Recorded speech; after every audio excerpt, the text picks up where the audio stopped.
तमिलनाडु के त्रिची से शारजाह जा रहे एयर इंडिया एक्सप्रेस के विमान में तकनीकी खराबी आ गई। इसके चलते एयरपोर्ट पर विमान को उतारने में काफ़ी ज़्यादा दिक्कत हुई। करीब 2.5 घंटे तक विमान हवा में ही चक्कर लगाता रहा। काफ़ी प्रयासों के बाद विमान की सुरक्षित लैंडिंग हुई। त्रिची एयरपोर्ट के निदेशक गोपाल कृष्णन ने बताया कि हवाई जहाज़ के हाइड्रोलिक सिस्टम में खराबी आई। इसके चलते विमान हवाई अड्डे पर नहीं उतर पा रहा था। सुरक्षा के मद्देनजर हवाई अड्डे पर 20 से ज़्यादा एम्बुलेंस और फायर ब्रिगेड तैनात की गई थी।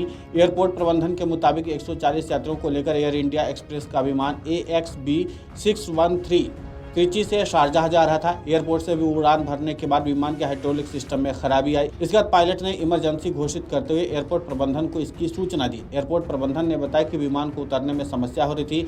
ईंधन कम करने के लिए विमान को हवा में ही उड़ाया जा रहा था। एयरपोर्ट के पास विमान चक्कर काट रहा था। स्थानीय समाचार रिपोर्ट के मुताबिक 4255 फीट की ऊंचाई पर विमान उड़ रहा था। इसके साथ ही विमान अन्ना वासल क्षेत्र में कई बार चक्कर लगा चुका था। वहीं आपात स्थिति को देखते हुए एयरपोर्ट पर एम्बुलेंस और फायर ब्रिगेड को बुलाया गया था। मिली जानकारी के मुताबिक जब विमान हवा में था तो पहिए अंदर नहीं गए, जिससे विमान में संचालन संबंधी समस्याएं पैदा हो गई। इसलिए अधिकारियों ने ईंधन खत्म होने के बाद विमान को उतारने की योजना बनाई। ऐसा कहा जाता है कि ईंधन से भरे विमान की इमरजेंसी लैंडिंग के वक्त दुर्घटना होने की संभावना ज़्यादा रहती है। विमान की इमरजेंसी लैंडिंग की सूचना मिलने के बाद एयरपोर्ट पर कई एम्बुलेंस और फायर ब्रिगेड की गाड़ियों को तैनात किया गया।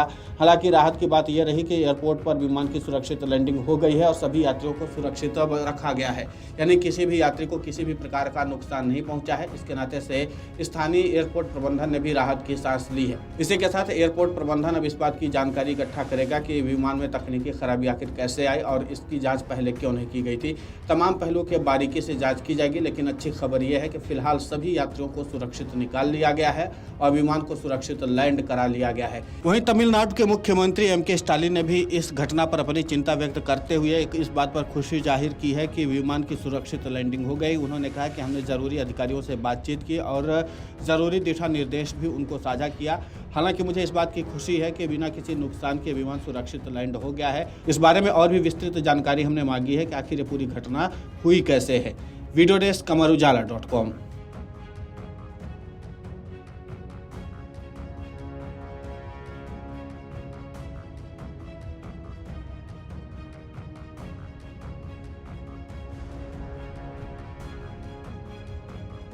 अगर आप ये वीडियो YouTube पर देख रहे हैं तो हमारे चैनल को सब्सक्राइब कर बेल आइकन दबाएं और Facebook पर देख रहे हैं तो हमारे पेज को लाइक करें। 8 मिलियन प्लस सब्सक्राइबर, आपके इस भरोसे के लिए बहुत धन्यवाद। अगर आप ये वीडियो YouTube पर देख रहे हैं तो हमारे चैनल को सब्सक्राइब कर बेल आइकन दबाएं और Facebook पर देख रहे हैं तो हमारे पेज को लाइक करें। 8 मिलियन प्लस सब्सक्राइबर, आपके इस भरोसे के लिए बहुत धन्यवाद।